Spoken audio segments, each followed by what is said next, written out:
It's time to start Dishin Days with your hosts Tony Moore, Michael Mattis, Justin Lee Hareld, and Araceli Avalos. And now, let's dish. Hey, welcome. Hey, everyone. Happy Sunday. I have to ask, did we go live? I'm not seeing us. I don't think we went live. Oh, I'm seeing the live. I'm showing we're live. Oh, okay. No, there's a delay. Sorry, here it is. Okay, because it usually comes on as the intro is playing because I have this other screen open just to make sure. So okay. I see it's live, and I see a count of 43 people watching. No, so... it just went live now. Like it usually comes on during the credits, so that's why it threw me off. I was like, oh no shit, we're not live. Okay. Anyway, happy Sunday, everyone. Well, great start. Yes, exactly. Welcome to Dishin Days, where we do a full recap of Peacock's #1 award-winning soap opera, Days of Our Lives. Excuse me. Yes, we are live. Follow us on social media. Dishin Days shows on Facebook, at Dishin Days on Instagram, and Dishin Days on Twitter or X and Threads. Also, subscribe to our YouTube channel. If you are watching us now, please hit that like button, hit that subscribe button, hit that notification bell, so you are always aware of when we post things, whether it's our interviews or when we go live every Sunday here. Yes, and if you're not watching us on YouTube, be sure to listen to us on all podcast stations, Apple Podcasts, Google Podcasts, Spotify, and iHeartRadio, just to name a few. And don't forget to check out our former co-host, Mr. James Lott Jr., on his YouTube channel, JLJ Media, where he covers the other stretch of the soap block, as well as original audio dramas and much, much, much, much more. So yeah, go check out his page, JLJ Media. And we are on our last week of our merchandise as we know it. We will probably do a reboot of that. This is the last time you can get a Meliswan, a Possessed, a Dishin Days, and a Servant a Full Dish, t-shirt, mug. What else do we do? Towel. Again, we're last week, but we will definitely relaunch and come up with some new stuff. So yeah. Look for that coming soon. Hey, Michael Mattis. I had to check because I haven't heard anything. I had to check if it was still up before we put it up there, but it looks like it's still up there. But yeah, we need to come up with some new stuff. Maybe a lady whistleblower pen and pad, or I think it'll be fun to come up with some new stuff. Yeah, or a Lexi T-shirt that, in the style of those candles that they have that have the pop star faces on them. It can be like an angel with Lexi's face on it. I think we could really go outside the box here and do stuff very, very much Dishin Days style. Like the others are a sentiment too, but I think we can go even further with this next sort of round of merch. Yeah. For sure. As you can see, it's just me and Michael today. Araceli is out doing some family things, and Tony, if you know, we've been talking about the Spectrum did their Daytime Pride event this past weekend. Tony hosted that, of course, so he is in Maryland, hopefully traveling safe. I think today's a travel day for him, so it's a travel day, and he is currently stuck at an airport, either Baltimore, either at where's he? Maryland. I don't know where they flew into. There's all kinds of weird. I know that area. It's close to DC. It's maybe he'll go have big fun in Baltimore while he's out there. And some donuts. Yeah. Vanessa. So if anyone see Tony in the airport, buy him a cup of coffee or a drink or a sandwich. He will appreciate all three because he's a little delayed, but hopefully he has some safe travels today and gets on a flight very, very soon. So sending you some safe travel, Tony. Yes, please. Get home safe. But yeah, we will see them again. Wouldn't it be funny if he ended up on a flight with Mark J. Freeman? Oh my God, that would be hilarious.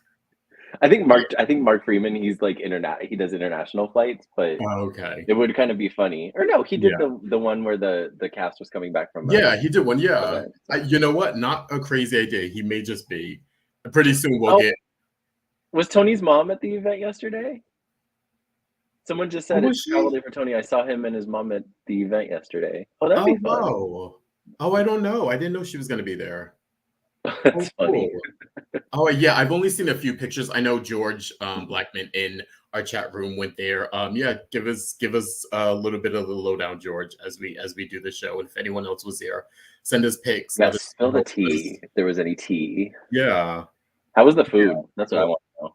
I know, right? We haven't gotten any info yet. I've seen a few pictures here and there, a few from Spectrum and from Brad, and a couple from some of the attendees. So, yeah, I'm curious. Because that I still think of that Septennial dinner at the Burbank Marriott. Yes. I still think that like the picture I took of my dinner still pops up every now and then.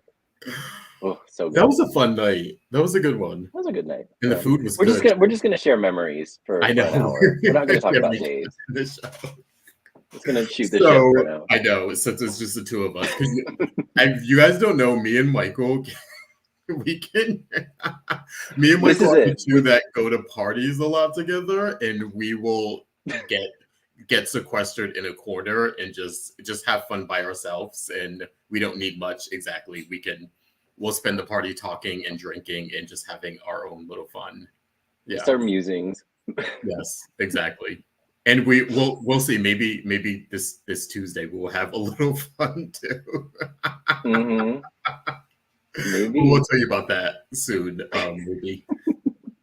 So, Michael, what do you think of Dishin? What do you think of Days? Yeah, what do you think of Days this week? It was a pretty solid week. You know, we were talking before the show. It wasn't like an OMG, you know, so much great stuff happened week, but it also wasn't like a meh week that we've had lately. So there's stuff to talk about, and there was some engaging stuff, some frustrating stuff. Holly. But yeah, it was pretty good. Yeah, for me, I was like, it's a decent week. I liked, and we'll get into this, I liked some really good things about each storyline that I was like, oh, I'm gravitating toward this, and I like this aspect of it, even if I wasn't crazy about like the storylines overall. But I found something in them that I really, really liked. So yeah, it was a decent week. I felt like nothing crazy, but also like enough. It progressed the story enough, and it was entertaining enough. Yeah, for sure. Yeah. So without further ado, I don't have any tchotchkes. I feel like we should all get our own little setup here. So when we host the show, here, I have my old notary stamp from when I was in Notary Public. I'll flip that over. You guys can't see it. Okay, there it is. All right. So it's time to start. Gotta count me down. Yeah. 3. Dishin Days. Dishin Days. Signed, sealed, delivered, and notarized. Yes. All right. Yes. All right. We are starting with our first topic here, which was "Gotta Get It Off My Chest," and this was the Stefan, EJ. God, who else? Ava Harris. Stefan, yes. Yeah. That whole mess. Stefan was a mess this week, but he had his moment, and you know, it was interesting because he went to Chad when he was like down and out. And I remember last week, it sucks that Sally's not here this week, because she last week was like, he should have gone to Chad. It was so funny. Oh, well, yeah. When he showed up at Chad's door, I was like, oh my God, I meant to actually text Araceli and be like, yeah, you called it, you predicted it. They're sort of not ending the storyline, but they're making a curve here. You sort of predicted it, but yeah. No, that was so funny. Yeah, so yes, as Megan says, Stefan was losing his shit. Yes. By the end of the week, got it all back, figuratively and literally. But I do, with this storyline, it's become a little convoluted. Like I have to remember all of like the little details about like, okay, Stefan and Ava were funneling drugs for Clyde through the bistro. But then I was like, wait, why were they being forced to do this again? Like I was forgetting stuff. And I'm like, is this what's happening in this stage of my life? Like I can't remember the origins of shit. Like Michael, get out of my head. That was me. And when Stefan was in the interrogation room with EJ, they were going back and forth. I was like, I literally had to rewind it a couple of times because I was like, I need to like make sure I'm not misunderstanding like what their deal is, because they're like, reneging on one deal and then Stefan's trying to get him on another deal. But then like he's doing this stuff with Harris and Ava, and then so Harris is also protecting Ava from not everyone else not knowing how she was, and I'm like, it did get way too convoluted at the end, and I really did have to like stop and be like, so wait, what's going on here? How is this being resolved? How is he upping him? We could have used like a series of flashbacks or some recapping through dialogue, which they tend to do a lot. Like this is where that would come in handy. I know, of all times not to do it. Yeah. But and then that confession that Stefan, like I was like, and EJ, like I was surprised that he kind of started to cave so quickly when he heard that recording. It looked like he shit his pants. Like he literally was just like, and I'm like, really, this is what does it, of recording on a phone that's probably not even admissible in court because it was done without your knowledge. I don't know the laws in Salem, Illinois, but I know at least in California you can't do that. You can't record someone. It wouldn't be admissible. Like you could make it public, but it wouldn't be admissible in court. What is going on with my? Yeah, it was way too weird. I will have to say, Brandon Barash did an amazing job this week. I thought he was like, he did good this week. On it with everyone, especially those scenes with Chad. I felt like were long overdue because they have such a weird relationship that it. And again, I felt like Chad. And shout out to Billy Flynn too, because I think he handled it perfectly. It wasn't like the like all forgiving, okay, we're all good now. It was sort of like, I don't know what's going on with you, but because you're my brother, I'll stand here and listen to you and kind of see that you're in pain and you need some help. But I felt like he was still the right amount of reserved. Absolutely. There was that he didn't like cross a line into like, oh my gosh, I need to help you, but he also wasn't like, get the hell out of my office, I don't want to talk to you.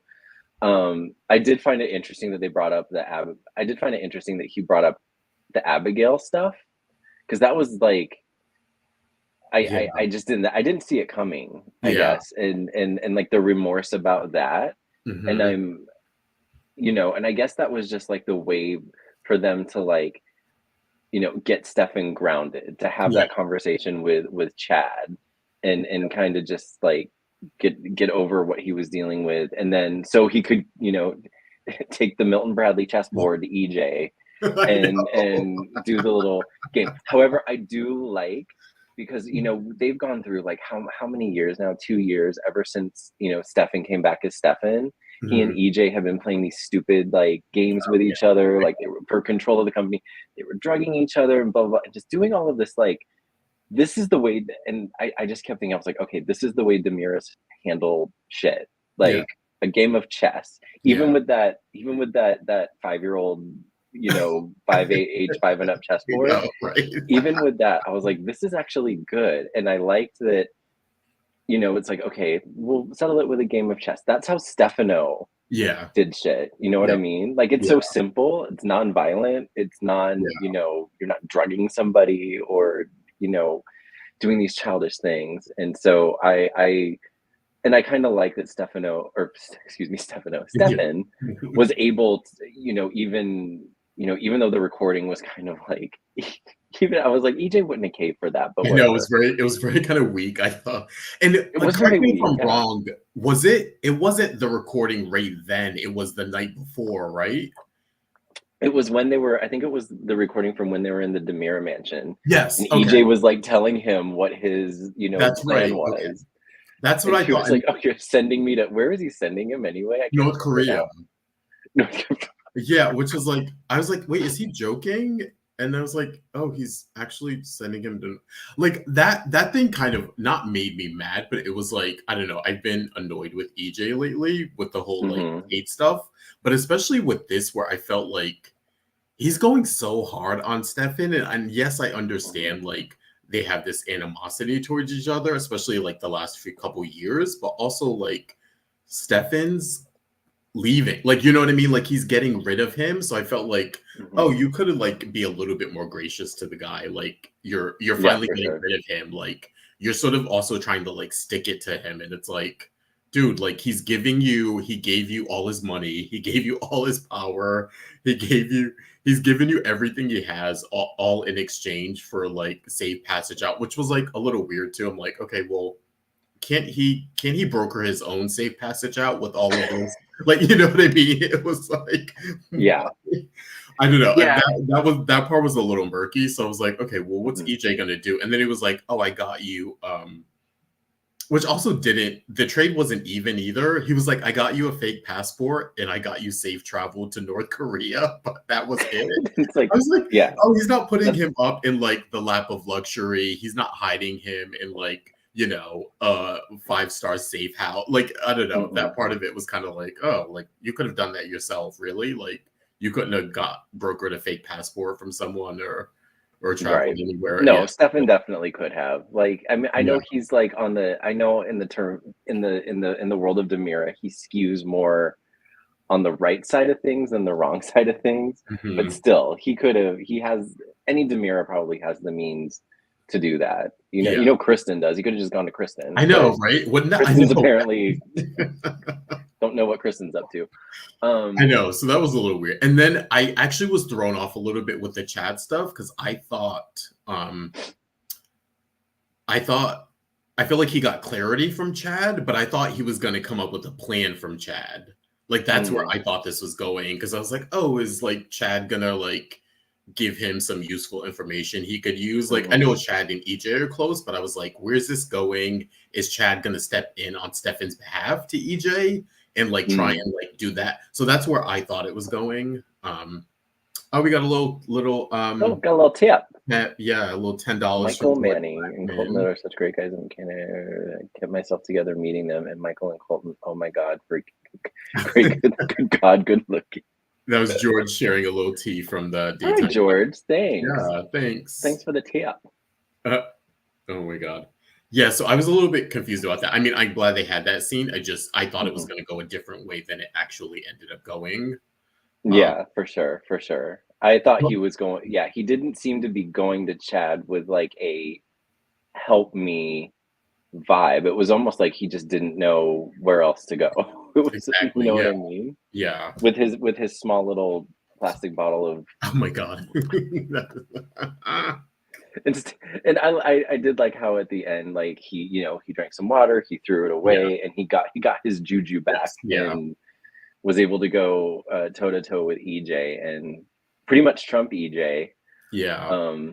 And then the Xander factor of it all, who is still being accused, but there's not enough. But he was only released because there's not enough evidence. But it's I'm like, okay, so is it still on the table that Xander's being busted for this? Is it off the table? Like he's out of jail, but it's only like I'm confused about that and how that's going to get reconciled. I guess technically now that Stefan's being indicted or charged for it, I guess now that'll go away for Xander technically at the end of the show. But yeah, like during the week, or Friday show, I should say. But during the week, that was confused. I'm like, okay, why wouldn't Harris say, I don't know who shot me, but it wasn't Xander? Like, I feel like that was weird. Like, yeah, that could have been an easy way to clear Xander. Yeah, like, just say, oh no, it definitely wasn't Xander. I would have recognized Xander. It was not Xander. Yeah, and so there are still some things here that don't make complete sense.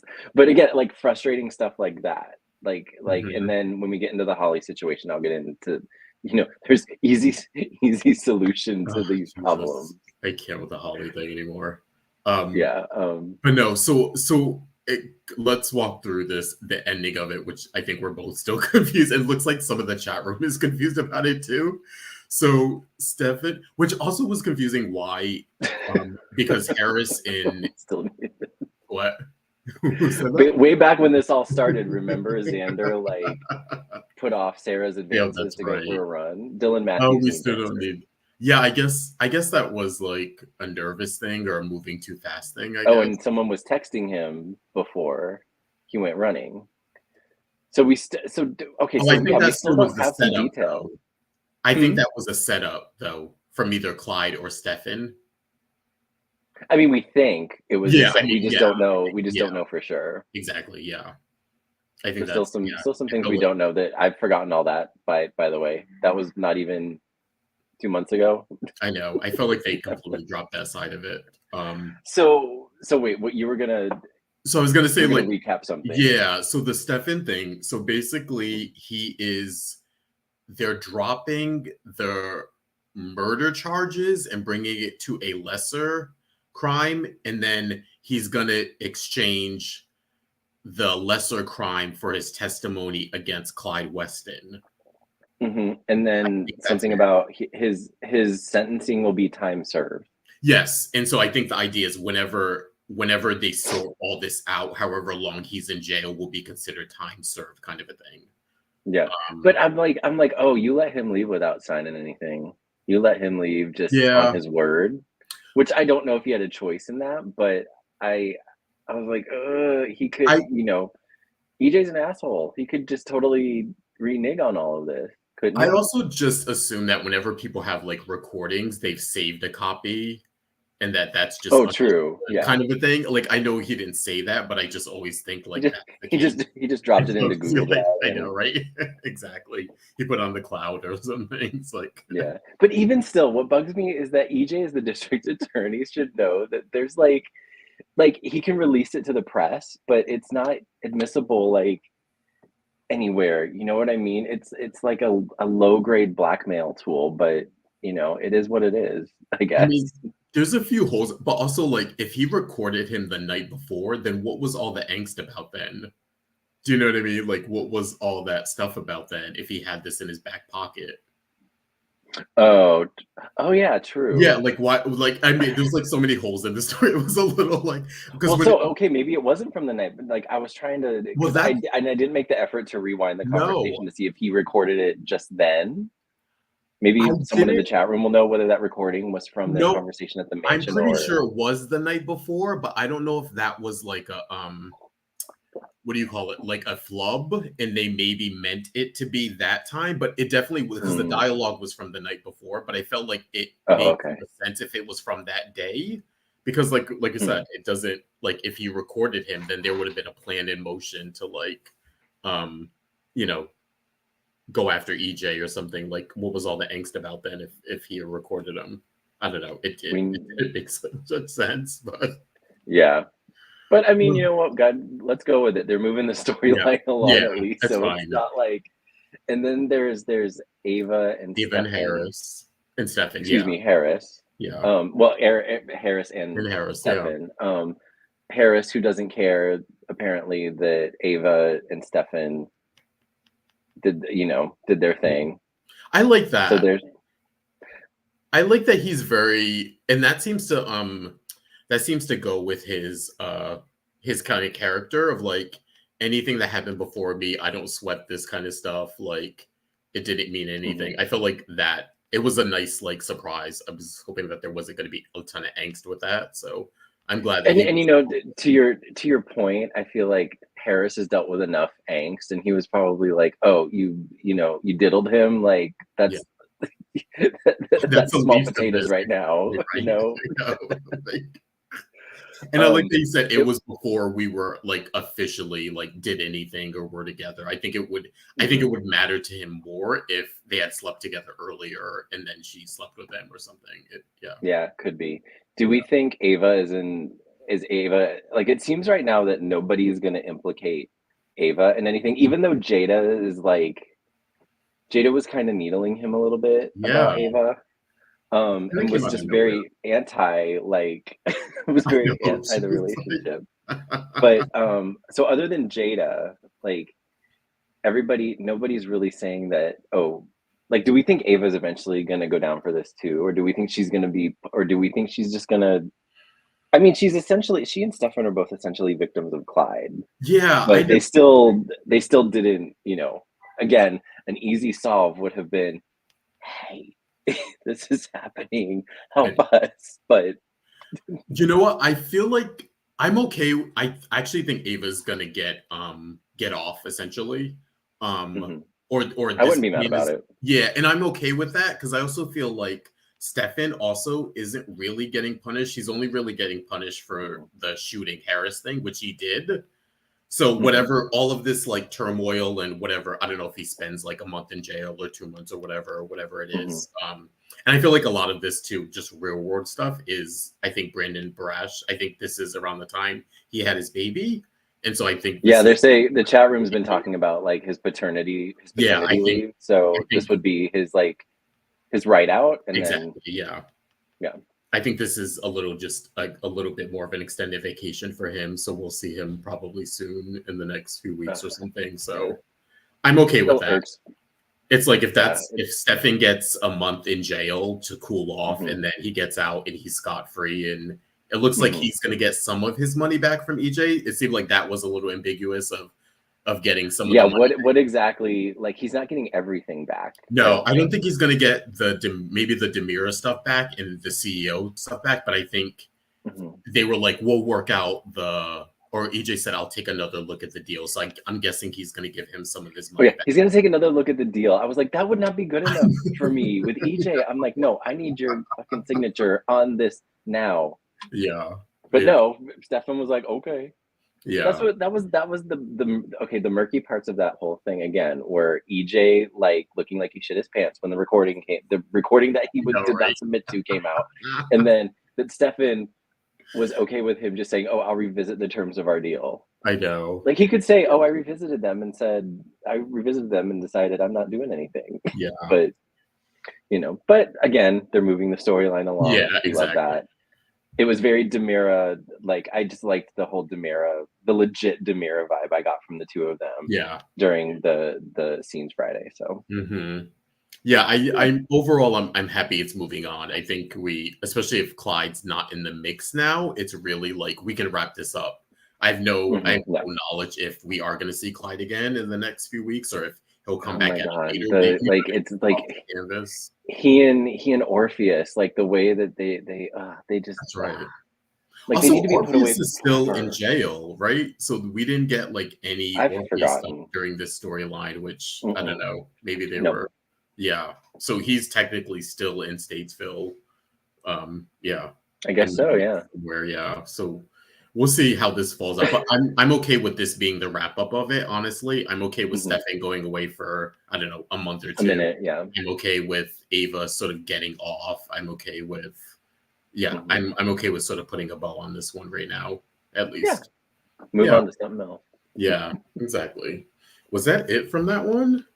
I think so. There was a lot. Yeah. I mean, it was more of a wrap up with EJ and Stefan primarily. Yeah. But yeah, I guess we can move on to the next one. And this one is Marlena's eye roll heard around the world. This is the Marlena, John, Steve, Constantine, and Maggie sort of subplot here. I felt it in my soul, that moment when John was like, flying to, where is he flying? Austria? Oh, Greece. What's Greece. The name of it? Begins with an A, though. Yeah, Aria. Yeah, Aria. I'm flying to Aria. I'm gonna turn myself in, and she was just like, this bitch. Come on, like you don't even know you did it. You don't. You like. That was the thing. I feel like everyone was screaming at him, even whether it was Steve or Marlena or even Maggie at the end.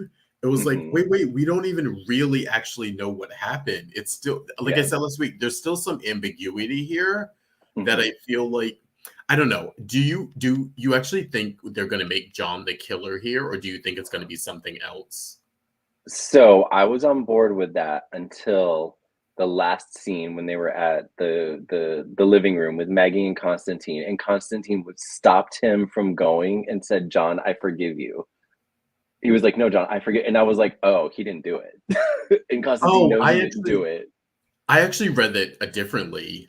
I read it as he thinks John did it, but he's doing that as like a saving grace for his Maggie stuff. I feel like he's doing it. I just felt like it was a way to stop him from going to Aria, thinking like, if he goes to Aria, he's gonna find out some shit. He's gonna confess to this, and they're gonna be like, well, wait, no, you didn't do it. But I feel like Constantine really thinks it was John, though. Like, even if it's wrong, I feel like he honestly believes John killed his daughter. But But yeah, I got more of like he stopped him because then it'll endear him more to Maggie. Yeah, that's but what I got from it.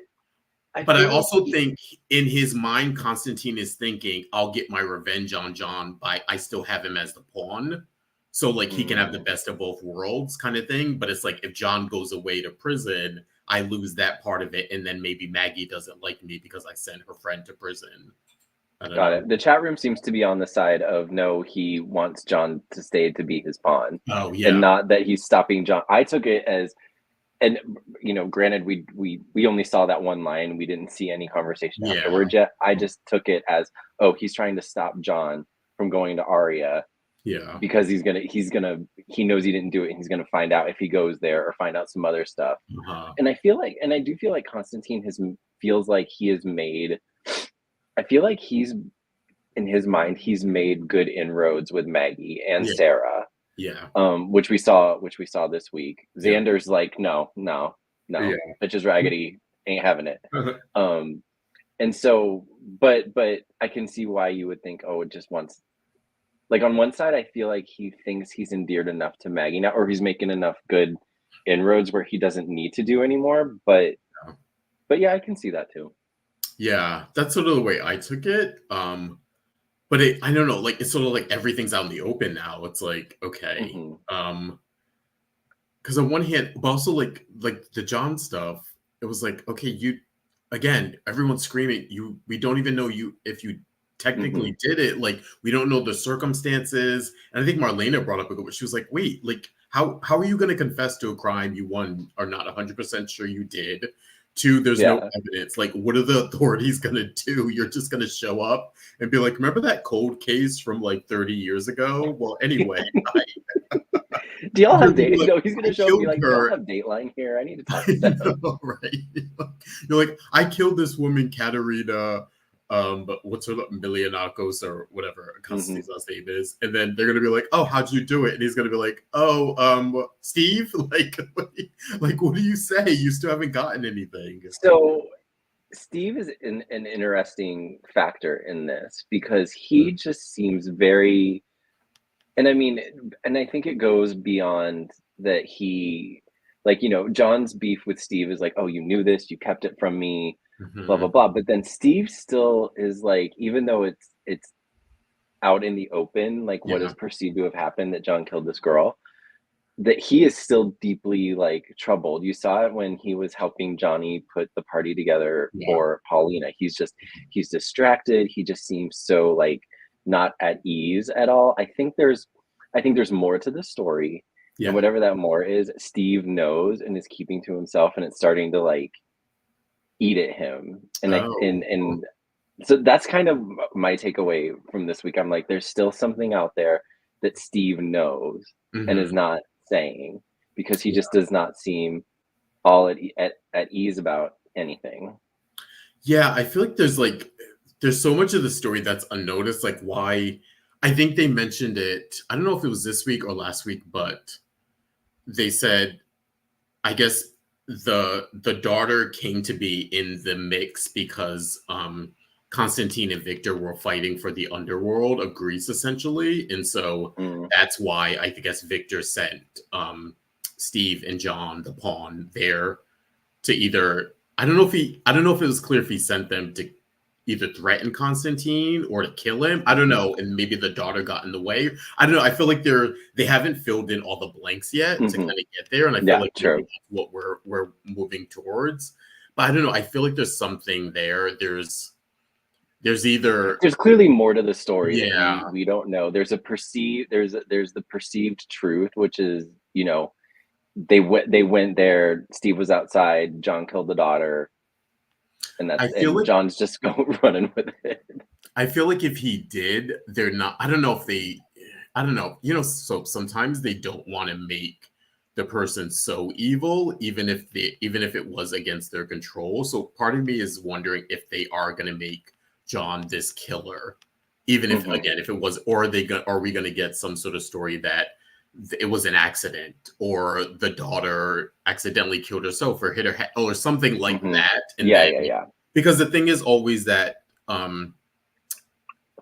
Steve came back to the room and she was dead and John was just there. I don't know if he was knocked out or then like also Constantine came to the room. I don't know. There's still like there could be a third party about that the came in, scene knocked that, John out. Yeah, someone could have come in, knocked John out, killed the daughter. John came too. Like exactly, all kinds of shit. But yeah. But yeah, one thing they've never, anytime, you know, with John and Marlena, anytime one of them does something bad, it's because of outside influence. Exactly. With Marlena, it's the devil. Like the bitch can't do anything without it being, you know, she can't, except her affair with John. She did that with She But and I'm glad they brought that up this week, which I thought was nice. I thought that was a nice callback to like ground John into like when she mentioned that. I was like, oh yes, like he was her support system and telling her it's not your fault, it wasn't you, blah blah blah. So I like that. She was under the, you know, he was under the spell as the pawn. She was under the spell as the devil's advocate. The devil's advocate. She tried to instill that, but John, and you know, it was very true to John's nature. He, you know, he's very stubborn and whatever. So we'll see where it goes from here. I still think that Steve, there's more that Steve knows that he's not sharing for whatever reason. Or who knows? And everybody could be alive. Who, Katerina? I mean, hell, I wouldn't be surprised if she's still alive somewhere. There was someone on Twitter that like maybe Kate is Katerina, and I'm like, that's too easy. Why do people? It's just a common name. They're just recycling the name. And there's no way. I know we haven't seen. I don't think we've seen them on screen, but there's no way that Kate and Constantine have not at least. Well, you know what? I shouldn't say that because Everett and Jada went how long? Right. Completely avoiding each other. So I guess I shouldn't count it out. I mean, Kate could never. I think.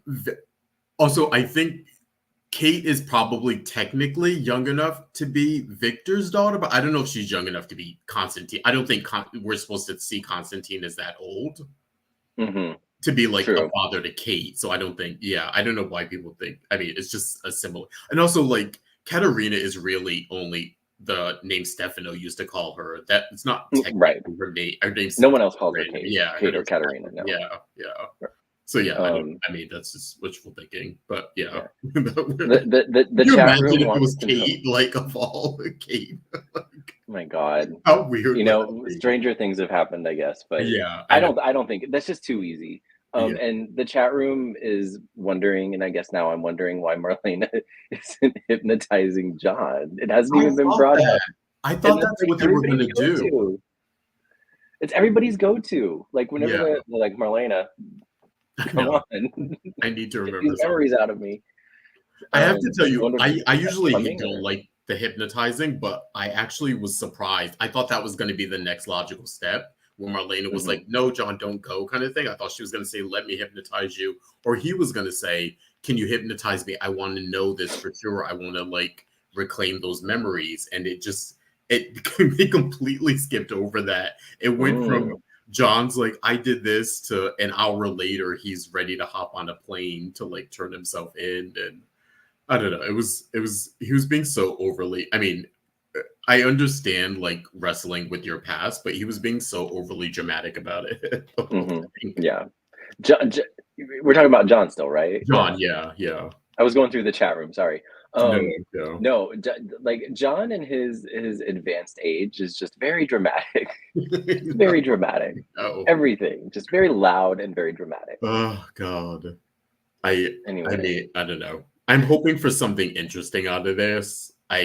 It's still interesting to me. I'm wondering where it's gonna go now. I feel like there's so much more with this Katerina storyline, and if John actually did kill her, is she alive? How does this change Constantine's relationship with Maggie? Does it put a wedge in it? Because Maggie now going to defend John? You know what I mean? Because she's been very sympathetic towards him, especially regarding his daughter. And I feel like that's been the thing that has pulled her in a little bit more to this con. So, yeah. And then Constantine and Teresa, which I keep forgetting. One thing about the writing right now is that later? No, we can go into it now. Okay. Yeah. I think I put that in here. But Oh wait, maybe I did put it later, but we can talk about it now. Since I already brought it up. But I keep forgetting because they're playing the long game. I know with this one, the Xander Alex, and that Xander is actually Victor's son and not Alex. And I almost forgot that they were kind of, this whole thing was brought along by Constantine and Teresa conning them, like they're supposed to get Alex's money and they're supposed to get, they're supposed to collectively get the Kyriakis money. And so I think that scene was like to remind us about that. Yeah, and I also forgot like the explicit details because it seems like, because it's not just she gets his money and he gets Maggie's money. He also wants some of her part of Alex's money. Because otherwise, why would he care whether or not she broke up? Like, he'd be like, oh, well, that's your bad. Like, I'm not sharing my cut. Like, you go back in there and get your cut from Alex, but I'll get my cut from. Yeah. So I'm guessing, so it seems to fit, which I kind of thought before, but I was a little weirded out because I'm like, okay, if he's trying to get Maggie's 50% of it, then, but he also wants some of Alex's 50%. But also, I don't know, this is still weird too, because they're not going to kill them. No. So they're just going to marry them and be rich. Marry and get the half. But it's also like unless Teresa and Maggie are like prenup bitch, Yeah, exactly. I know. That's what I'm like, okay. Or Alex, I guess. It would be Alex and Maggie. There's still a little murkiness there too, where I'm like, okay, like you're not gonna kill any of these people, so you're literally just marrying into the money and having access to it, which is still a lot. I think so, but it's also not. It's not as nefarious, I guess, as it's not as nefarious. And guess what? It ain't gonna work out. I know, yeah. History, but you do you try it. Go ahead and try it. Yeah, right.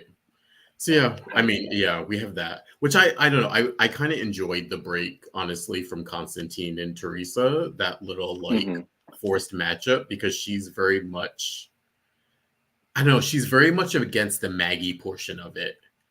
I feel like she's okay with her idea of like, and maybe it stems from the fact that she actually likes Alex and doesn't feel like it's as much of a con as what Constantine is doing, because she kind of has judgment against him. You know what I mean? Yeah, a little bit. She's very much like, leave Maggie alone, stop conning Maggie. She's on to you. You're a bad person, that kind of a thing. But I'm like, you're essentially doing the same thing. Yeah, yeah. And kind of even a little worse, because you're falsifying, you're making him think he's Victor's son too. So yeah. I don't know. She got diabetes. Yeah. Anyway. So yeah, I don't know. I kind of enjoyed the break from them. So I don't know how excited I am. And I know they've had Teresa kind of in this Tate world too. Yeah. And so it'll be interesting if they try to kind of mix her up back with this Constantine thing and the Tate stuff. Yeah. But at least now that the Tate stuff isn't fully settled, because we have freaking Holly not just saying what she needs to say. But yeah, it'll be if she like, there's also like the relapse that she had. There's suspicion that it wasn't a legit relapse, that someone drugged her. So there's still a lot to come out about this. So yeah. But there's a lot of long games happening. Yeah. A lot of long games happening in the show right now. Cool. Anything else on the John Steve part besides so we're in like some weird standstill where Marlena, John, Steve, Constantine, and Maggie are gonna sort of hash this out, or he's gonna make some sort of declaration of forgiveness next week. We'll see how much of a con it is, or if it's genuine or what. Yeah. I just feel like now that John's taking the action, Constantine's like, oh shit, no, I gotta stop. I gotta regroup. Yeah, this wasn't part of the plan here. Yeah. Okay. Yeah. So next up, our last major storyline is, oh god. We're continuing this. Miracle at Pricetown. And this, of course, is the Paulina, Abe, Chanel, Johnny, Leo, Steve, Kate, and Roman. and a little not, bit. and you know, not a lot happened with this story, but I feel like the deal with this story, everyone keeps bringing up like how Paulina got cured and how it was such a miracle and how it's blah blah.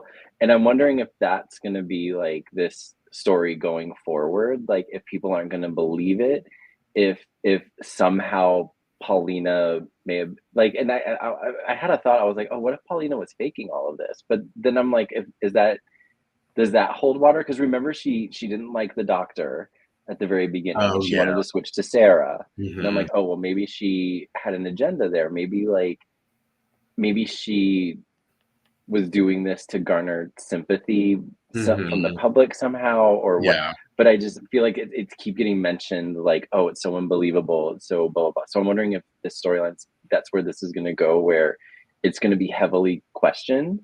And Leo's in the mix of it now. You know, they had him, you know, at the hospital and then at the party, and you know, and then everyone's like softening on Leo. Like Leo is just some like lovable scamp around town now. Like literally, like I was like, the summary of that party was like, oh, Leo, I know it was weird. There was a part of me where just staying on the Leo train for a second, where he said something and then, or he was like giving his like a schmaltzy speech or whatever, and then Chanel was like, you know, you're not a bad guy. And it made me realize of like maybe him and Chanel could be friends. I don't know. I was just like looking for a way to like organically like put him with people as opposed and I feel like maybe this is what we're getting with the conversation with Chad, where they're moving him more into like reporting. I don't know if it's either to initiate him into the paper more with storylines there, or to get him with more people of Salem, essentially. Because I feel like whenever people see him, it's always, oh, you're doing this lady whistleblower column, you're the gossip person, so I want to stay away from you, outside of you just being Leo Stark. And I feel like maybe this is a way for them to get him around people and to give him a legitimate sort of like job and title by making him reporter now. I don't know. Yeah. But no, I do feel like they're making an effort to ground that character now, even though he's still blackmailing Sloan. I know, regarding the baby, and knows what's going on with baby Jude, but isn't saying anything. So is complicit in that. But yeah, and yeah, it's just interesting what they're doing to Leo. And then, you know, Paulina came home, and they just had a nice little, you know, to do and whatnot. Yeah, I didn't understand this story. Like, the only part I will say I really did like was the Kate and Paulina stuff. I felt like they were really building a friendship with them a while ago when Paulina first came on the show, and then because they had such a common, you know, a common background, and that was, and I thought about that. I was like, oh, Justin's gonna like this because you liked the friend when they showed people as friends, and it was cute, And then when they were sitting there in the hospital and they reiterate, and then I thought like, oh, they have something else now in common. They're both cancer survivors because Kate had her right, but that didn't come up, did it? Yeah, I know. I thought that would come up too, of Kate being like, oh, she would tell Paulina, oh, I'm a cancer survivor too. Like, we're in this together. I got your back. Like, that was a little strange, but it just made, because I know we're always talking also about Kate sort of being out of the mix a little bit now, and she's been sort of relegated to just being Roman's wife now.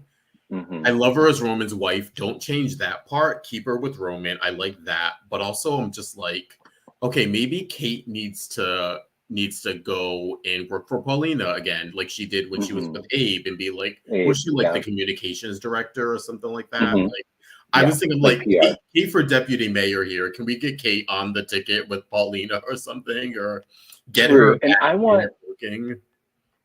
I kind of envisioned the Kate Roman relationship being very similar to the Maggie Victor relationship, because because Kate has had that edge to her, and is not afraid to get her hands dirty a little bit. And they've already had one round where she knew that Lucas kidnapped Sammy, and she took responsibility for that. But there was a pattern with Maggie and Victor where Victor would pull some shit, Maggie would find out, she'd get mad, but then she would always go back and just kind of she didn't understand. I wouldn't say she like fully understood who he was and accepted who he was, because she definitely razzed him about it. But that's how I kind of saw or was hoping that, you know, they would still let Kate get her hands dirty, but still be a good wife, a loving wife to Roman, and they would have that kind of pattern where like Kate would go pull some shit, everyone would find out, Roman would be like, that's Kate, right. Go sleep somewhere else. She'd spend a couple nights at the Salem Inn, and then eventually, you know, they'd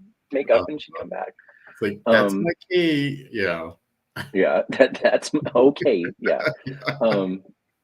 But yeah, I you know, we're all broken records about that Kate needs to be more than just Roman's wife. Yeah. So I'm like, put her with Paulina. I feel like they get along. They are two women who would be really good friends and get along great. And they have very similar stuff. And then even when they were talking about like, they're both sort of big, sort of brash women who marry these like quiet sort of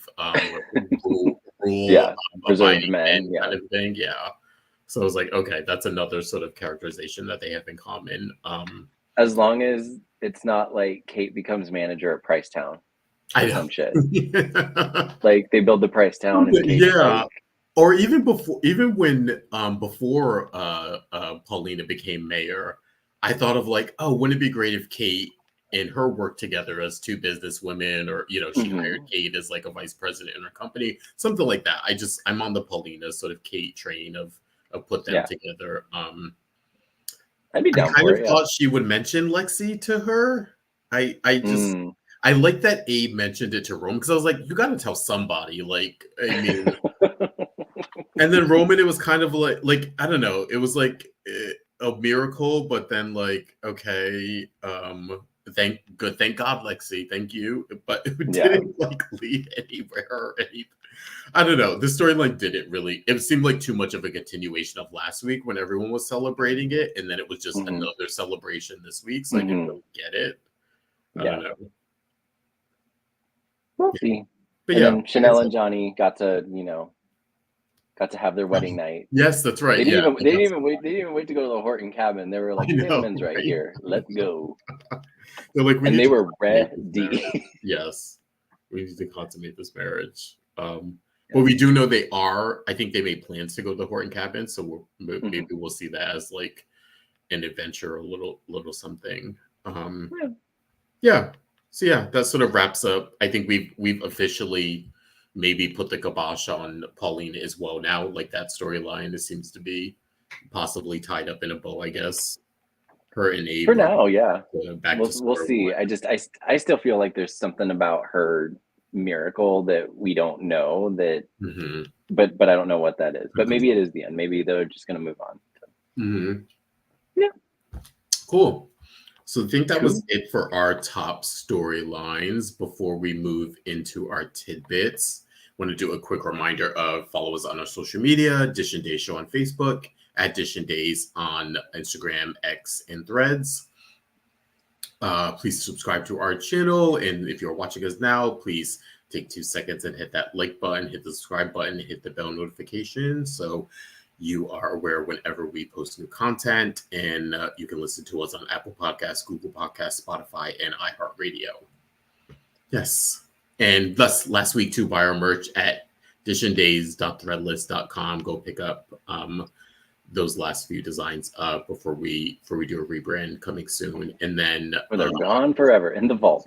I know, in the vault. I know. like old days episodes you can never find or get rid of. I know, yeah. They will never surface again. Because you can't clear the friggin' music of it all.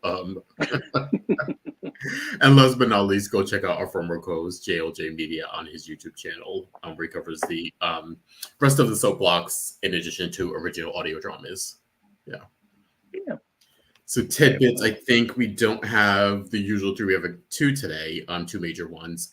This one is brats and baby christenings. This is the Brady, Holly, Nicole, EJ, Sloan, and a little bit of Leo. This Holly, your problem. You are mad. Holly, you are mad about a problem that you are responsible for. Yes. She went in guns a-blazing to EJ, and I was like, bitch, he's doing this because he thinks he's helping you. All you have to do is say, nope, they were my drugs. Yeah. Sorry about it.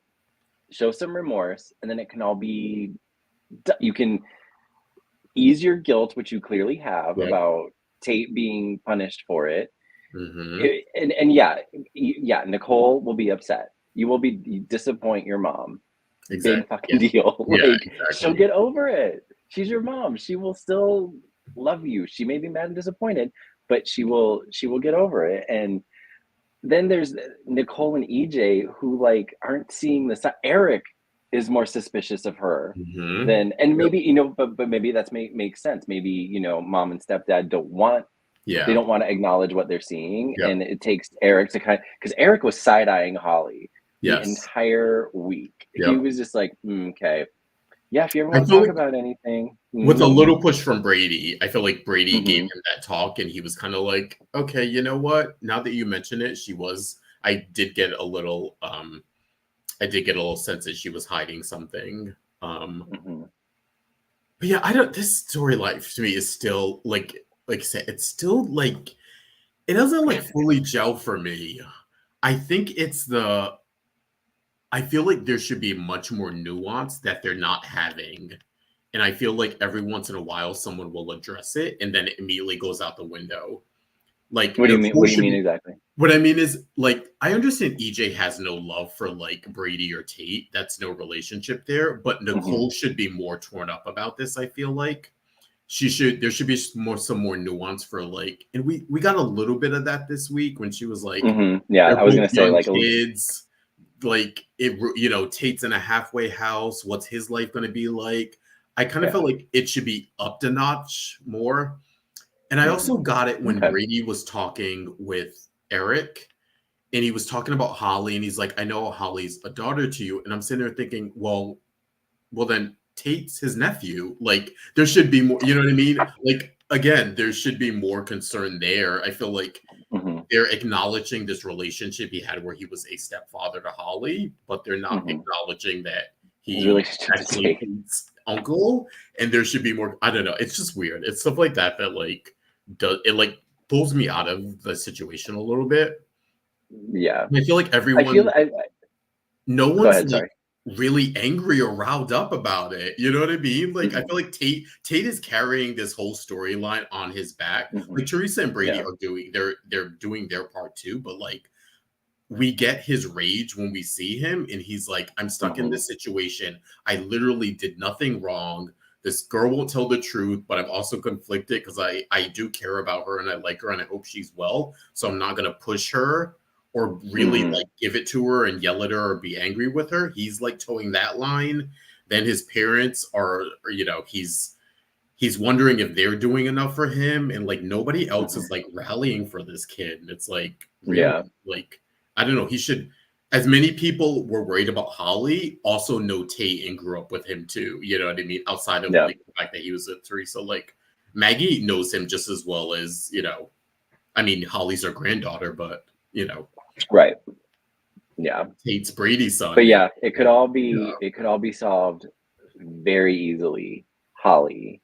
Yeah. And whenever she gets angry at EJ, when she got angry at EJ, I was like, all you got to do, and we're in this pattern now where she'll say something in anger to almost out herself, and then like, well, what do you mean? Yeah. And then she backtracks and covers, and they're like, oh. I'm like, how many times can she do that before like EJ and Nicole realize that? But again, you don't want to, you don't realize what you don't want to know. So. And yes, thanks chat room. I also forgot about that part too. I was also thinking this too. I was like, well, he's technically double related to Tate. He's related to him through Teresa, and if of course him and Brady they consider themselves to be brothers, so therefore Tate is his nephew. But he's also Tate's cousin too, so that's why. So there's that connection. But yeah, I'm with you. I feel like Holly needs to literally take both EJ and Nicole by the hand. It's like, we need to sit down and have a talk, and I want you to listen to me so that it also comes across, because I think, like we talked about last week, we're in this phase where they're coming from the standpoint of Holly wants to protect Tate, so she's going to say anything. So she really needs to sit them down and be like emphatic about it and be serious and say, this is what's going on. Not only weren't they his drugs, they were my drugs. This is my history with drugs. This is what he tried to convince me not to do it, and I didn't listen to him. And I think they did bring up the point that she obviously was an accidental overdose, but also the drugs were laced with something. So this wasn't her. This was sort of her in her mind doing what she usually does.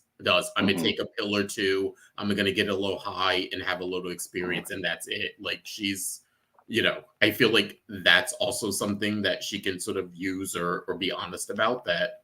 Yeah, for sure. Like her history with it. Yeah, like I'm not depressed. I'm not, I'm not, as far as we know, she's not an addict. She's really a kid who's just experimenting with drugs. It's a dumb kid making dumb choices. Not a dumb kid, just a kid making dumb choices. Exactly. Like, that's what it is. Kid making dumb choices. Yeah. And I feel like it's blown up to be something different. And I think that it's like everyone needs to calm down, just sit down and really tell them the truth. And it'll go a long way. But she doesn't want to do that. Yeah. It seems. So we'll see. She wants to almost do it. Yeah. She wants to get Tate off without getting herself in trouble, which is not going to work. You're too far. I knew you're going to. We're too far deep. Oh, God. I can't. Justin. We're too far gone in this. We're too far gone in this storyline for it to. Yeah. Something needs to happen. Yeah. Something needs to happen. And then there's the whole Sloan, Nicole baby shower, or not baby shower, christening party awkwardness with, and so what do you think of this? Who are you on at face value, not knowing or putting aside that Sloan is the bad person here because she stole Nicole's baby. Putting that aside, are you team Sloan or like team Nicole on just without knowing that, I would be team Sloan. Like having a woman that kidnapped my baby planned his christening party, and that should be like and I feel like that exact thing to everybody else. Like, why is Sloan? This doesn't spark suspicion with anybody, or everyone is just like, oh, Sloan's now kumbaya with Nicole, and it's all on the up and up. No, absolutely not. If I was Sloan, if I didn't know everything, I'd be on Sloan's side. Watching that, I would be on Sloan's side. Absolutely.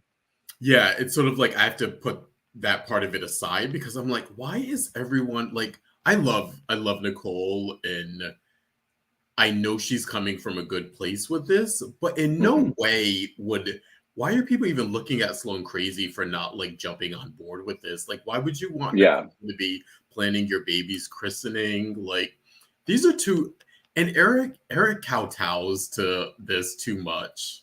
I mean, come on. This is your, like, stick up for your wife, man. Again, we know Sloan is the bad person here, but like we said last week when he like was complaining to like or not complaining, but he was like filling Marlena and Roman and John in about Sloan and her difficulties with motherhood. I'm like know your audience, dude. Like you're not endearing your wife to these people. It's have your wife's back. Say, you know what? Yeah, exactly. Nicole and EJ and Holly, and they're welcome to come. And that's the olive branch. Nicole doesn't need to plan the reception. We don't need to have the reception at the Demira house. Like, you have no connection to this family. Like, you're usually at odds with them. Why do you want a christening at there? I mean, she could have even said like we'll have it at the bistro and we'll just, we'll host it kind of a thing. But why are you going to the Demira house for a christening? I know it's weird on all levels. So I thought about this because Sloan seems to have this battle where she wants to keep Nicole. She like at one point she wants to keep Nicole away, but then everyone, she feels pressure, or maybe she doesn't want to arouse suspicion, so she lets Nicole in.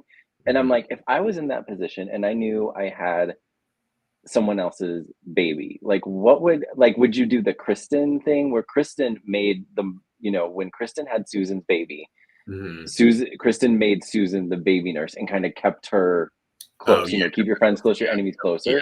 Like, would you just not want them to have any contact, or would you want to keep it close so you can kind of control, or at least think you have control of the situation?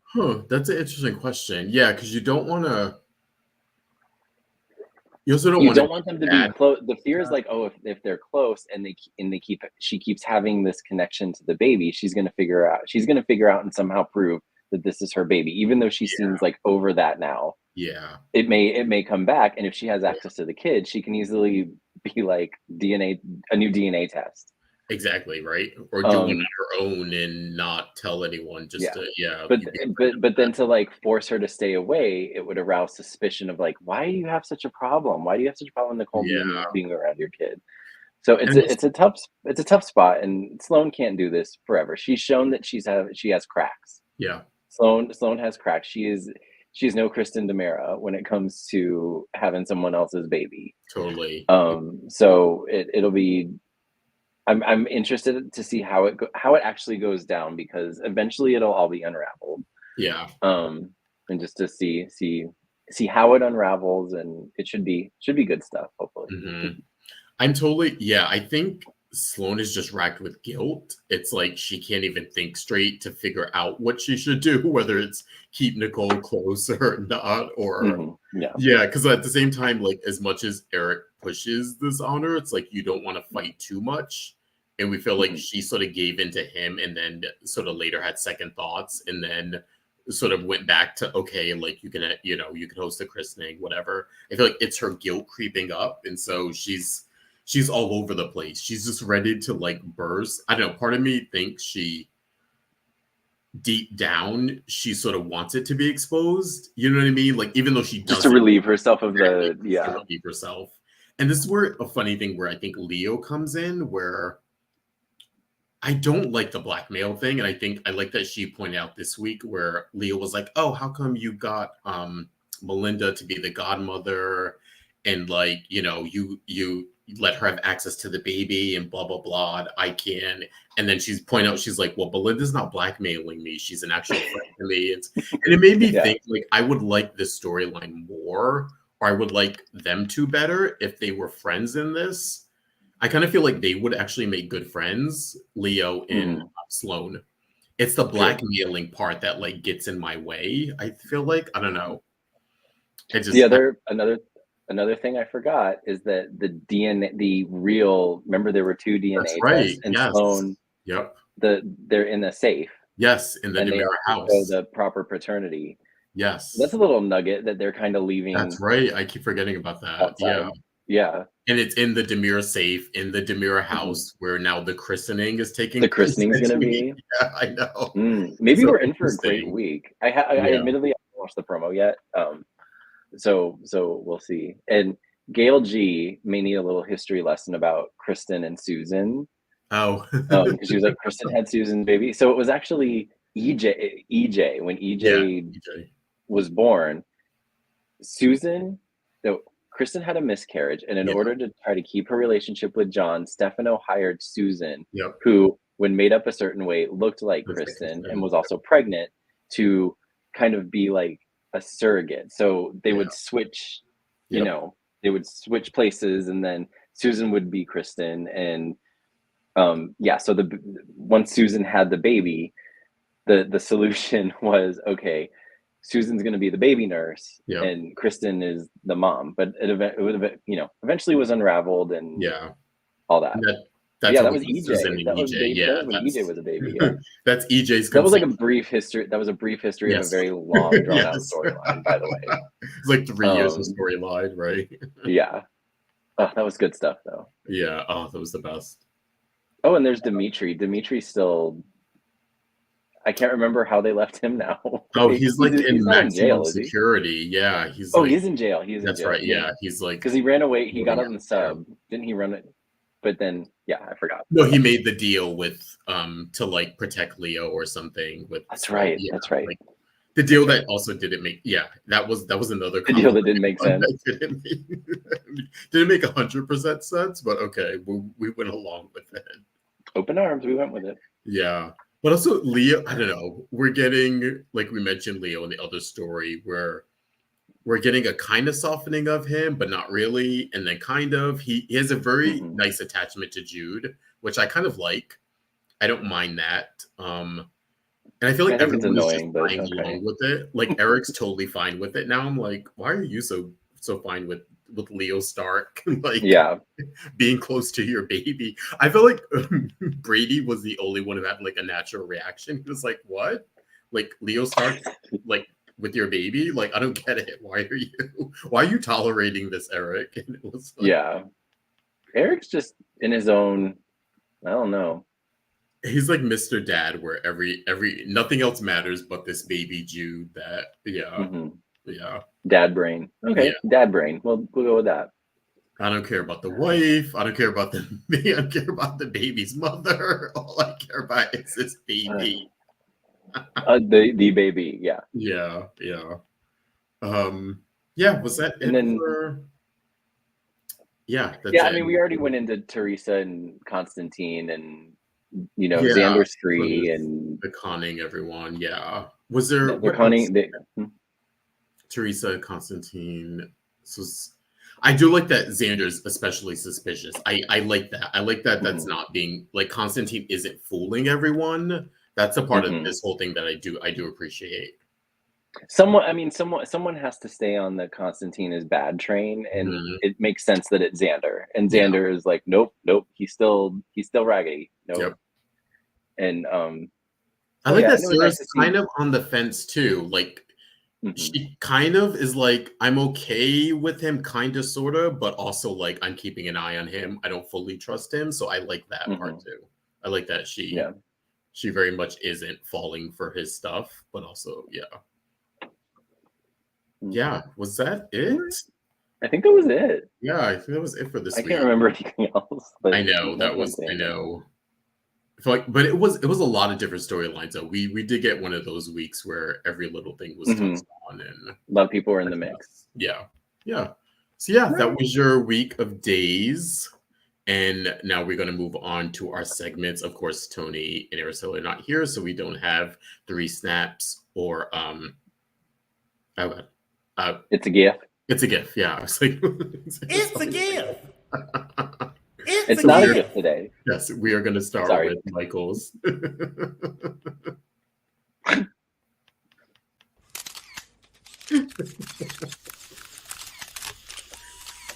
Caption that.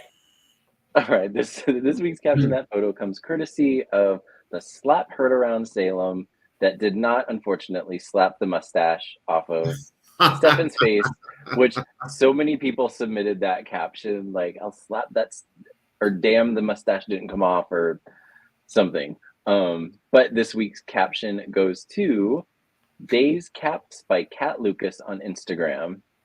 Oh, I did choose one. Her face with her caption, gonna slap that mustache right off your face. Oh, God. Because I feel that. I've been an anti-Stefan mustache the entire time.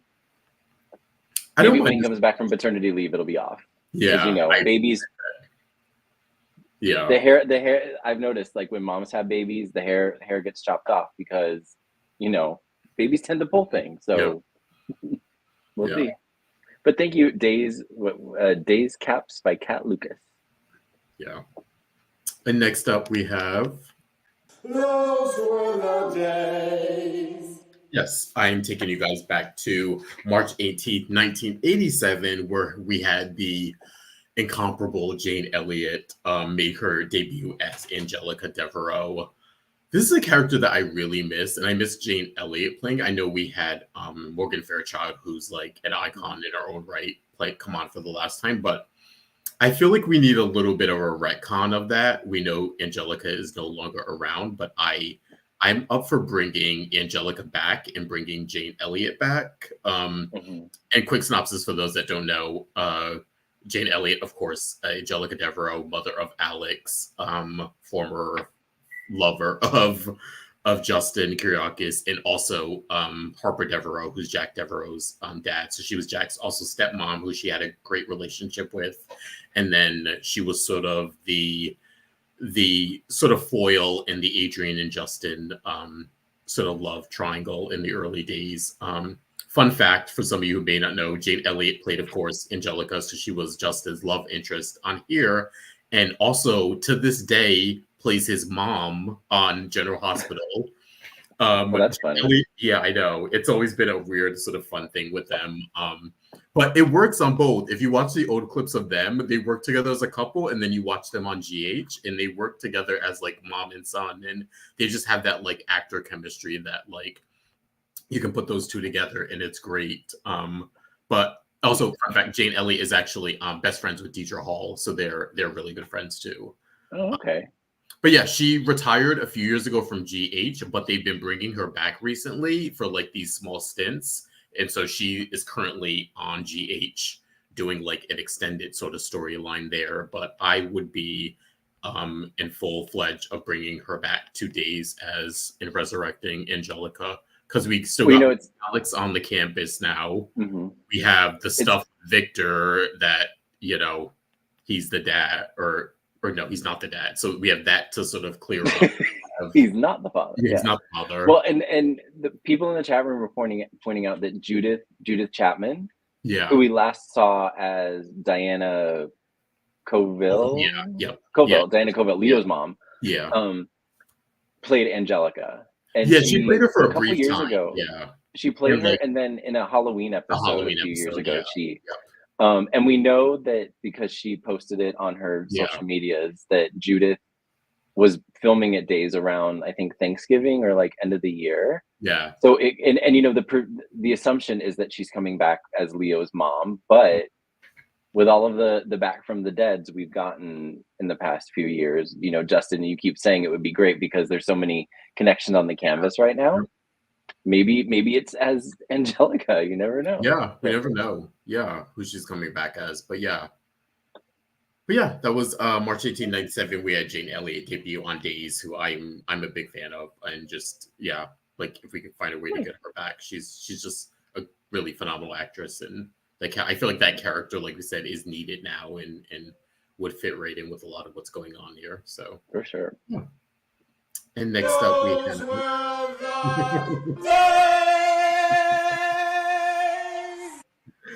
and next up we have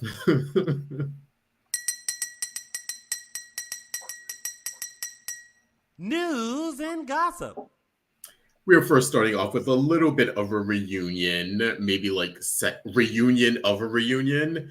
We are starting with Allison Sweeney and Victor Webster, both from Days, of course. Allison as Sammy, and Victor Webster, if some of you remember, in the 90s, he played a grown-up Nikki, a sorest grown-up, very much adult Nikki Alamane, who was a love interest for Kate during that time, and also he is Carly's son and John's nephew and Vivian's nephew, and so they were on the show together briefly. I think maybe late 90s. He was only on for about a year during that time, but since then, him and Allison have co-starred on the Wedding Veil series that she does with Lacey Shepard and Autumn Reeser. He's on that in those movies, or at least the latest one. And now they had such good chemistry on that one. It worked so well together that she actually brought him to those Hannah Swenson mystery movies that she does for Hallmark. So they are doing the next one, which is One Bad Apple, debuts Friday, April 5th on the Hallmark Mystery channel. Check your local listings, but they are reunited once again. So this is now at least the third or fourth time they've worked together. So go check that out. But also, let's bring Nikki Alamane back to the show. We get Sammy back every once in a blue moon. I'm hoping, fingers crossed, she's back for the 60th anniversary. But also, I think that's coming up. Yeah, it's time for Nikki to come back, and whether it's with Carly or Melanie, but let's get him back. Well, and remember, they aged him when Victor Webster played him, then they de-aged him. Yeah. So I think I don't know. How old's he gonna be now? I know. I feel like Victor can come back and play him now because it's been so many. It has been quite a while since the de-age. Yeah. Nicholas has appeared. So exactly. So we can go back to aging him up to Victor, I guess. And have him back. But still looks good. Yeah, Victor's always such a good looking guy. But Hell, if Judy Evans can be Brody Hutzler's mom for Patrick Lockhart, then Crystal Chappelle can be Victor Webster's mom. Very true. Right. So yeah. And next up, we have a little bit. Speaking of reunions, we have another reunion. Of course, our friend Paul Telfer here with his lovely award-winning, amazing wife, Carmen Cusack here. They were actually, cute story. They were in London vacationing, walking the streets, and who did they run into but fellow Scotsman, Mr. Sam Hogan? And this is the Sam Hogan from the Outlander series. They are old friends from the 2010 show. Let me get this right. Young Alexander the Great. And so they did not plan this meeting. They were literally just both happened to be they're in LA, happened to be in London vacationing at the same time, walking the streets of London. And I think Sam actually spotted Paul in the crowd somewhere on the street and was like, "Hey, what are you doing here?" And it was, "Hey, what are you doing here?" So a nice little fun reunion for these two old friends. Nice. Yeah, cute little happenstance. Like a Sean Cody video right there.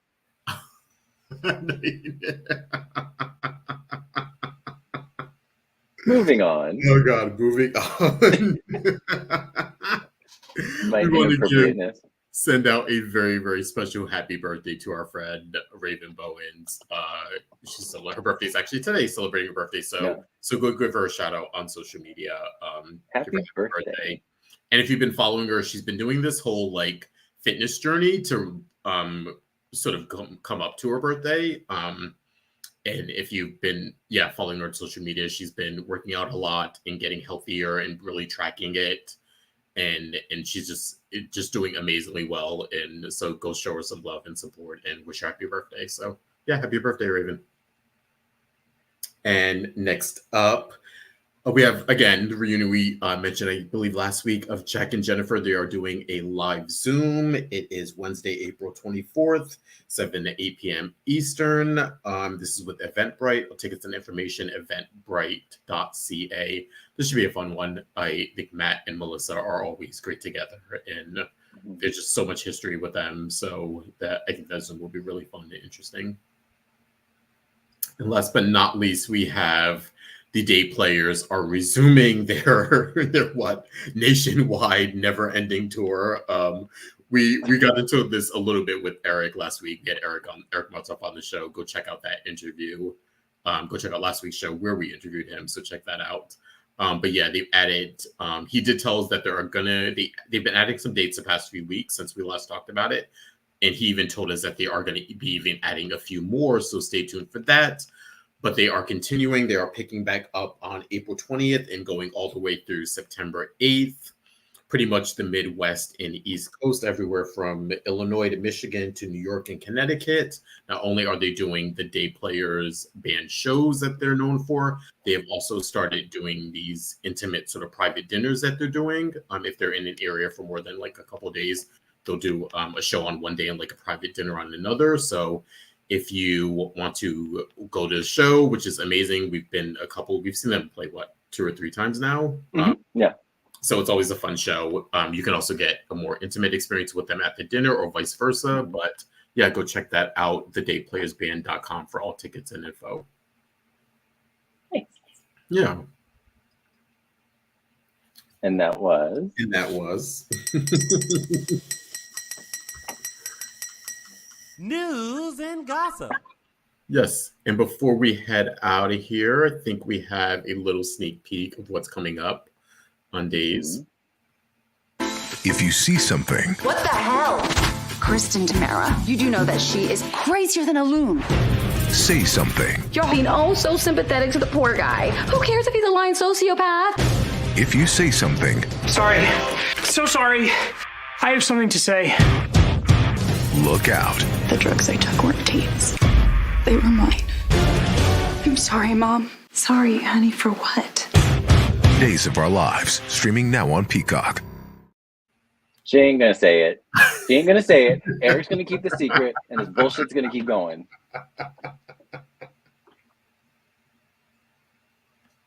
And that's what's gonna happen.